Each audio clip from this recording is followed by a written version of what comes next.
Today we will be discussing The Infinite Sea by Yancey. This is the second book to the Fifth Wave series. Anyways, let's discuss this book. So, I didn't like this book as much as I wanted to because when I read the Fifth Wave, it was amazing. I was like, holy cow, this is good. And then I got to this and I was alright because I just felt like it stayed in one place. It was just this one big circle. I felt like nothing happened in it. It wasn't as eventful as the Fifth Wave. It kind of just stuck to one place. So we start off the book, they're at this hotel and all these events happen, and this is one thing that was really confusing about the book. It felt like a soap opera almost. Like, you think someone died and then they didn't die. It's like, oh wait, they're dead? No, wait, they're still alive. And it's like, wait, what is going on here? Because the author never really comes out and tell you they're dead. You just assume they're dead until you're reading chapters later and there they are again. So, I think the death count now is Pound Cake, Teacup, and Razor. And if you don't know who Razor is this awesome character I really like. So we get to read a lot from Ringer's perspective, and actually the first chapter is in Ringer's perspective. And this is one thing I hate about the books, is that you never know whose perspective you're reading from till you're halfway through. I think I'm reading from a dude's, and then I find out, oh wait, it's a girl I'm reading from. And that's what I don't like, is I'm very confused through half of it, because sometimes if you don't know whose character you're reading from, it's hard to understand it. We get to read more from Ringer's perspective, and in this book we see how she thinks, how she feels, and we find out something called the 12th system. And what is the 12th system? Apparently it's what the aliens use to make themselves aliens. They enhance them. And so the question is, are they really aliens that they say are aliens? Are they really actual aliens? Or is this some like scientific improvement to make better humans? Because they use this metaphor of the rats, and you never get what the rats mean until it clicks. The rats destroyed the hotels, and the hotel was the rats' home. Aliens view us as the rats. We are the rats. And we're destroying our home with pollution, building buildings, knocking down wildlife. So they're trying to exterminate us so then they can start a new human race. So what if this 12th system is something the government made to try to make better human beings? First they have to get rid of the old ones, and now we'll make a new world. And that brings me back to how in every dystopian book you ever read, whatever the utopia, what they believe is a perfect world is, how did that get there? There usually is a war before that. So that war, maybe what's in these books is the war that takes place to create the perfect world, which, I mean, that would be great because you're looking at it from a different perspective. You're not saying, oh, here's the perfect world and this is what it's going to be like. No, here's the perfect world and this is how it happens. So this is what's happening and we're going to try to create this perfect world. Because this technically takes place in modern day if you want to consider it, because they talk about Facebook, iPods, everything else in it. So let's go back to Ringer's perspective. I loved Ringer's perspective, and then she meets Razor. Ringer gets captured again, and so they put this thing in her, it's called the 12th system. That's when she finally gets, I like how when she said, I finally get what I've been saying. So Ringer meets this boy Razor, and I really liked Razor. He was so sweet and nice, until we get to this one part.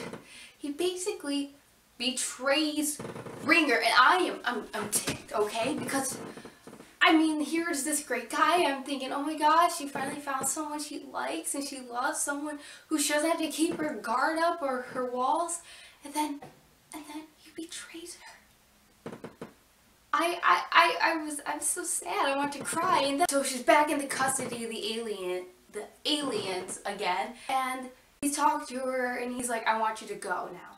So apparently he always did like her, but he was following orders. And she's like, I can't go, because the one thing that is tying her to this place that makes her not run is Teacup, because they were captured together. And so that's the only thing that's allowing Ringer to obey. So in the end, they get ready to go, and next thing you know, Razor shoots Teacup. And I'm just like, what? And then they start shooting Razor, and then he dies, and Teacup's dead. He's like, you're free now, you go. And she runs, and we don't find out what happens. Same with the whole thing with Pound Cake, is he's fighting Grace. So if you're wondering who Grace is, Grace can kick, but okay, so she's apparently an alien like Evan. Apparently they knew each other way before this, and they're friends, and Grace just keeps coming back and back and back, like she never dies, and she's trying to fight and destroy them, and they're trying to destroy her. Well, then finally they get her, But they're like, the mothership's coming back for Grace. So who is Grace? Is Grace the opposite of Grace? Grace means usually peace. Wonderful. Grace is the opposite of that, okay? And why is Grace so important? There's gonna be a mothership coming for her. Like, that questions me so much because what is so important? That's what this book was. It's just all these loose ties that's gonna be answered, I'm hoping, in the third book. One thing I like about this book, though, is there's really no main characters. Like, yes, you could say, okay, Casey is the main character, but there's really no main character. Everyone actually has just an equal time in the book. I like that, how there's not really just one focusing character we're on. It's bunches of them, and I like that. So in the beginning, we hear this argument from Ringer's point of view, and then we hear from Casey's. But the problem is Casey's argument is longer, so I don't know if Casey misinterpreted the argument to be longer, or if Ringer's right, or if one of them we can't trust, because one of them went farther than what the other one did. So it's really weird reading it from one perspective, then reading from another perspective, and it being a totally different argument than what the first perspective said. And then the hotel. Okay, they stay in a hotel in this book, and it's always under attack. The minute you think the first attack's done, nope, it's like, let's start another attack. And they just keep being attacked and attacked and attacked, like Evan. I was like injured in this one, and so he's not as, okay. I liked Evan much better in the first wave than I did in this one. This one was alright. Like, I mean, we don't really get to read about him, but it was weird. But I liked the one part. So, apparently the aliens were putting, like, these bombs in these kids' throats, and every time, like, you breathe, the breath would get caught on them, they'd just explode and everything, and everyone would just die, okay? So there's, like, these bombs embedded into children. Anyway, so they're trying to get this bomb out, and he's like, careful, careful, and she's like, stop telling me. And it's just so funny because they're just arguing back and forth as they're trying to do this. So let's go back now to when Ringer was captured. Vouch, or Voust, however you pronounce the guy's name, is alive. And I thought Evan blew up the facility, so how is Vouch and everyone that was in there still alive? So, like, did they all get out? Did they escape? Because how are these people still alive that should be dead? And that brings back to my first point. People get shot at, blown up, and yet they're still alive. How does that happen? It's like a soap opera. You think they're dead or not, they just keep coming back. So when you read the books, you always get, like, a prologue at the beginning.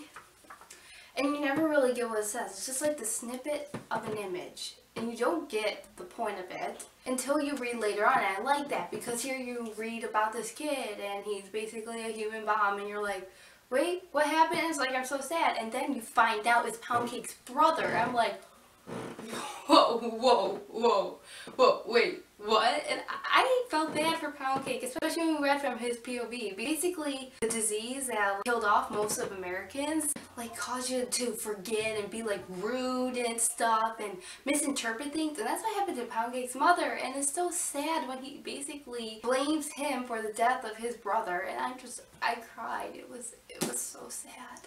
Overall, I don't know what's going to happen in this book. I'm going to be honest, I have no idea what's going to happen in the third book because this book, not only did it have a lot of loose ends, but set up a lot of story plots. And I never know.